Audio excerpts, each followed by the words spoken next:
The experience of trekking through the Mexican borderlands is a surreal one. Everywhere you look, you see free-range cows, Vacas, vacas, vacas, vacas, and signs asking not to leave garbage. Still, there's a ton of trash, but a lot of it's pretty interesting. You see empty cases of beer, diapers full of poo, Venezuelan flags, printed copies of unanswered emails from US Border Patrol, and a delicious half-eaten Snickers bar just for you.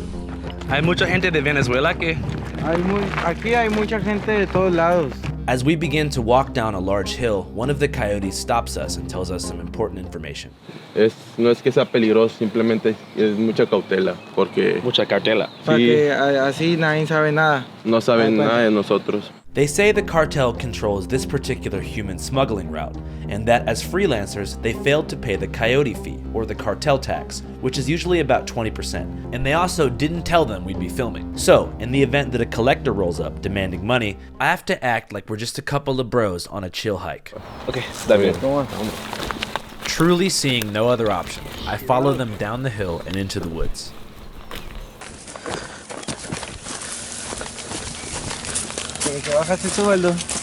Alright, we're walking through the forest. We're about a mile from the Rio Grande, which obviously is the natural barrier into the state of Texas. So we're gonna follow the homies here. As you can see, there's like a ton of discarded underwear, socks, garbage, empty bottles of water, presumably left behind by previous migrants. It's estimated that just last year alone, roughly 2 million people entered the US this way. As we continue to walk, I get my first view of the river. This spot, though, they say, is way too hot to cross. Not because of Border Patrol, they say, but because of undercurrents, which are the leading cause of death in the river. The current can sweep you under that water in just seconds. Border Patrol agents rescued 2 migrants struggling to stay afloat in the fast-moving water. Un oso de peluche de un niño. Hay veces cuando un familiar pierde a alguien en el río, es normal que cuelguen eso. Just left Lo this que me kid han stuffed dicho. animal behind. Sí. Mucha gente sufre, llora demasiado, solo para poder llegar. Pero hay veces que pues, yo me pongo a pensar y que digo que la gente es así pues, porque son así. O sea, no sé si me lo puedo explicar. Todos quieren tener un sueño o una vida muy bien hecha, pero... The coyote, like many others, don't understand why migrants would go to such lengths just to get to the US. But his perspective is an informed one. He spent most of his life in a border town, and for a year lived in San Antonio and worked as a dishwasher, where he said he felt alienated, exiled, overworked, and depressed. He estado encerrado, trabajando encerrado. Es lo único. But does admit the service wages were much higher. Yet, so was the cost of living, so he was barely able to make any money. This equation is something that very few economic migrants seem to be aware of, which points to a larger issue, which is the widespread proliferation of American dream propaganda in developing nations. Every migrant that I've spoken to, from Senegal to Guinea to Guatemala and to Bangladesh, believe, without any prior experience or really contemporary information about the problems facing American society, that America is paradise, heaven on earth, a place of free elections, free press, and unlimited social welfare programs. I just been swiping for EDD. Go to the bank, get a stack at least. This shit here better than selling peas. I made some rent that I couldn't believe. But unfortunately, this is not the case. The Department of Justice says a rapper who bragged in a music video about getting rich from an unemployment scam is now facing federal charges. America is in a bad spot in a number of ways, and it seems that most migrants are not aware, as I mentioned, about the skyrocketing cost of living yet stagnant minimum wage in every major US city that's eroding the working class in cities like San Francisco, where many lifetime city natives have been priced out in the past couple years. Yeah, it's fucked up. It's impossible to live here. The rent is rising, minimum wage is the same, no parking. If you get a parking ticket, nigga, that's a whole check right there. You need to work 3 jobs just to live in a 1-bedroom in Zombieland. But most migrants seem to be programmed with the opposite vision of America and seem to have been swindled by an aggressive, multi-generational PR campaign, which in my view has totally misled them and left them in the dark on very important information. They're unaware, for example, about the ongoing cold class war in all of America's major cities, or that the majority of US citizens have been strategically divided into politicized consumer groups by the investment firms who control the mainstream media. They've been using the border issue to stoke the flames of an internal culture war between Americans by pulling on liberal heartstrings with migrant sob stories, while simultaneously stoking conservative anger by blaming the global economic crisis on Joe Biden. But both angles are deployed by the same propaganda apparatus whose primary goal is to generate revenue by bringing clicks and engagement to legacy media, which will collapse, but not yet. In the meantime, legacy media's purpose is to distract and divide. Anyways, back to the forest. Me and the coyotes find a gap in the trees, and there she is, the US of A, home to bald eagles, corn dogs, and gangsta rap, drive-through Starbucks, Roll Tide Rush Weekend, apple pie, and the Island Boys. I also see the barbed wire the newsman has been hollering about for the past couple weeks. Razor wire remains up along the U.S.-Mexico border even after the Supreme Court ruling allowing federal immigration officials to remove it. Texas has argued that the razor wire is repelling migrants from crossing into the country illegally. It appears that President Joe Biden and Texas Governor Greg Abbott have been involved in a vicious dispute about having more or less razor wire right there. Biden wants less and Abbott wants more. But it doesn't matter because the majority of river embankments on the American side have no barbed wire at all. It's a non-issue and a distraction, designed to create controversy from afar. Ya vamos pa Texas, ya vamos pa Texas. He says this is a perfect place to cross, but he's worried it's a bit too deep. Y si él mira que está hondo, busca otro lado. Si no está hondo, pues por ahí pasamos los cuatro. Los cuatro agarrados y pasamos. ¿Ustedes van a pasear con nosotros a los Estados Unidos? This may sound a bit amateur, but I didn't realize up until this point that we were actually gonna cross the river ourselves. I was expecting just like a tour of their route, but obviously they had other plans. Y luego de ahí ya cruzamos para los Estados Unidos. Sí. Ah, sí, como $5,000. God damn it. It was also gonna cost us $5,000 a piece. This was not discussed, but I wasn't sure what to do. So, eso es la primer parte. La primer parte es esta. Okay. Y luego necesitamos conseguir alguien que nos levante. Me cuenta es un carro y ya nos sube hasta San Antonio. Okay. Pero tenemos que caminar, a de cuenta, hasta Uvalde. Háganse para acá. At this point, it became quite obvious that I was in far too deep. The coyote told me that after crossing the river, we had to walk from Eagle Pass to Uvalde, Texas, which is over 67 miles on foot. How would this be possible? According to Apple Maps, it said it would take over 24 hours. We had no water. Plus, we apparently owed these guys $5,000. Looking back, I would have asked to turn around, but we were in far too deep. And while they're being pretty cool, you never know when a switch could flip or something. Abruptly, the younger coyote asked me to duck down because a border patrol boat was speeding by.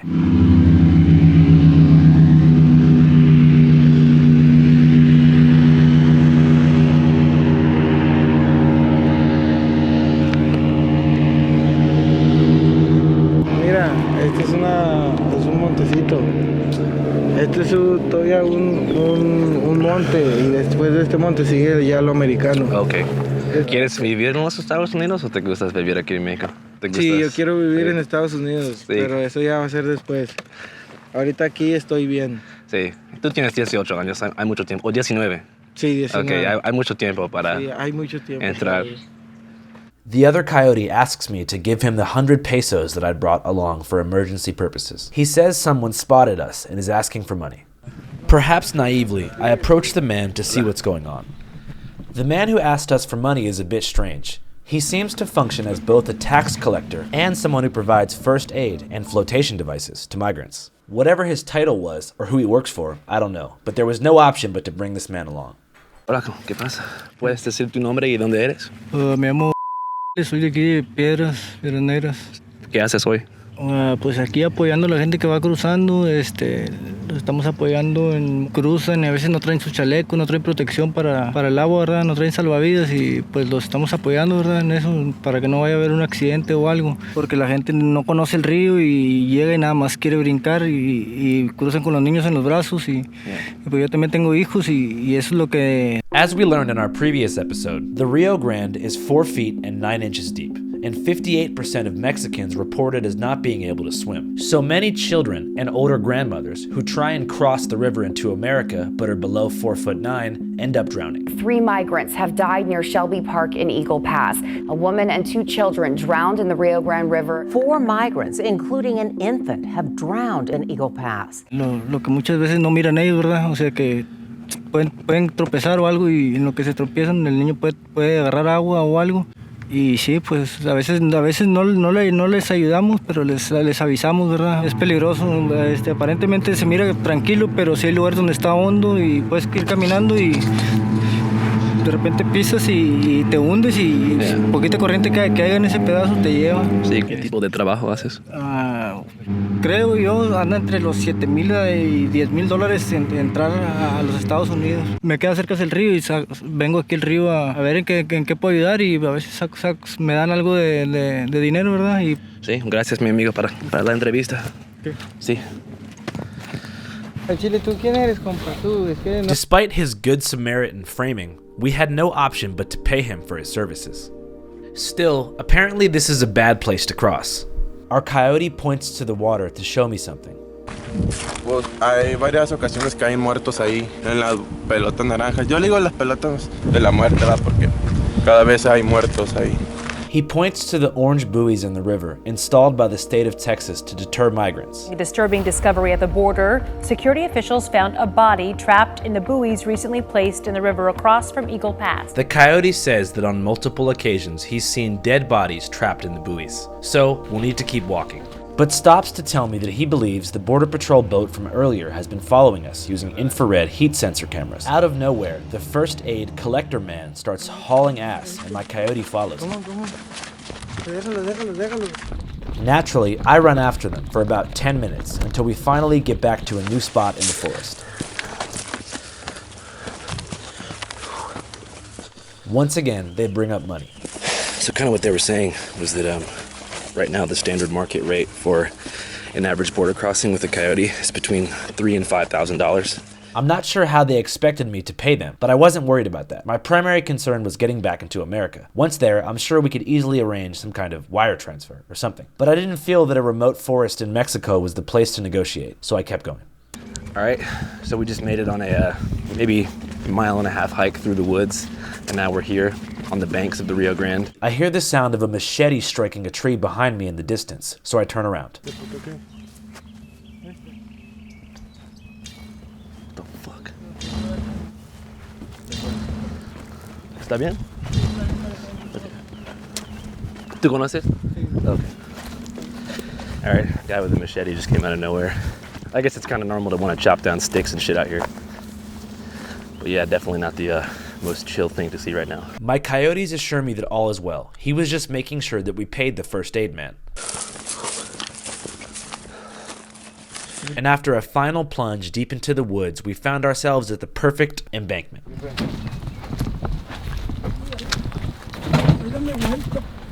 There were no orange buoys in the river here, and very limited razor wire on the American side. So they said we'd cross here. All right, so as you guys can see, we're at the end of the journey here. Right here behind me is the Rio Grande. So over yonder is the United States. Much like the initial entry point into the forest, migrants had left behind a ton of garbage here. We got hella garbage here. We got a children's coloring book right here.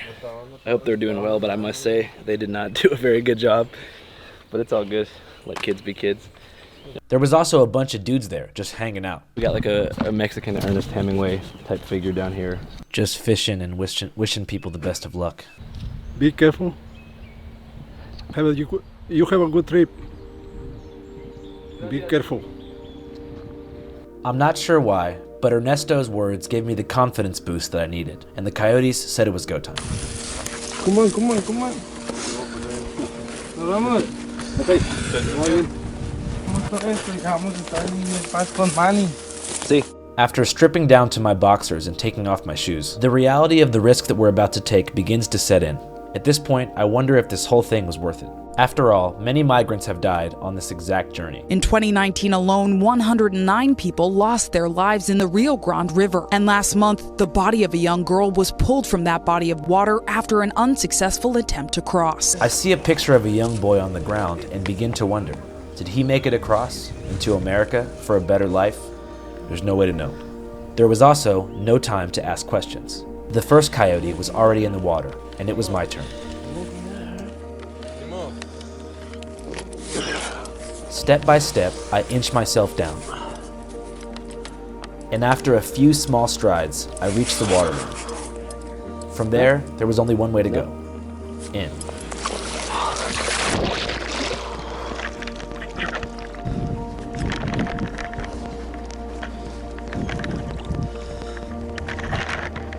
As I inched through the rushing green water, I began to feel the undertow, the rapid current beneath the river's surface I'd been warned about. And so my coyote asks that we link arms to avoid the rushing currents. I see an entanglement of razor wire that lets me know we're almost home, and Larry Susan's close behind me. Thank God, the experience is finally almost over. Grab it and the other. I breathe a sigh of relief as my feet touch American soil. I was finally home, in the land of the free, where the bald eagle flies. Sure, we had 76 miles to go until Uvalde, but at least I made it across the river, and away from Mexico for now. Suddenly, my coyote ducked for cover and told us to be quiet.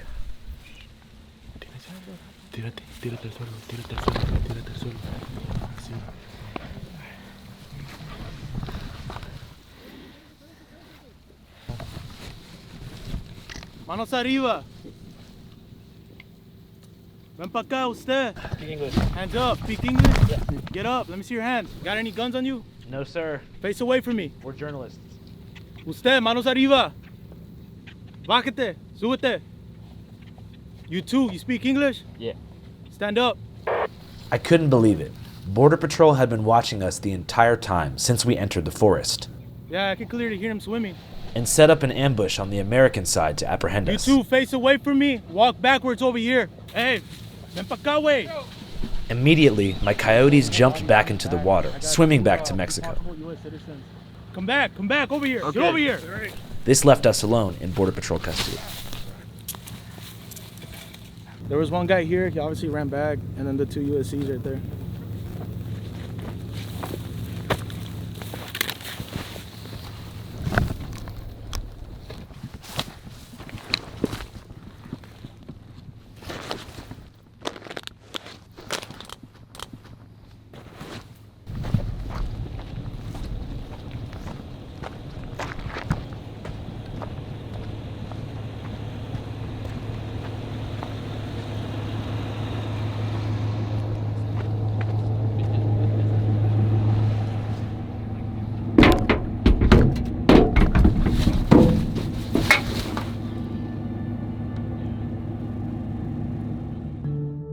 After crossing the river, Andrew and his cameraman were arrested by United States Border Patrol for illegal entry into the United States. They did not realize this, but what they did was a federal felony offense called failure to report. After being arrested, they were driven to a migrant processing center and placed under detainee status and held for several days, much of which was spent in solitary confinement. Thankfully, Channel 5 personnel were able to recover their memory cards, which is how you were able to see this footage. But our team also took things a step further while Andrew was detained. Using details he gave to us over the jail phone, we hired a video game designer to create a graphic recreation of the things he saw and heard on the inside. And we compiled these animations and voiceovers into a documentary. If you'd like to see it, go to our Patreon. www.patreon.com/channel5. Again, that's www.patreon.com/channel5. As many of you know, we are primarily crowdfunded and supported by your monthly contributions. Free the guys and free C Mac the Loke. Channel 5 live worldwide, Hollywood and Vine. Fuck the authority. Channel 5 News. Channel 55. We don't fuck with custers, and 5 is the best number. Vacas.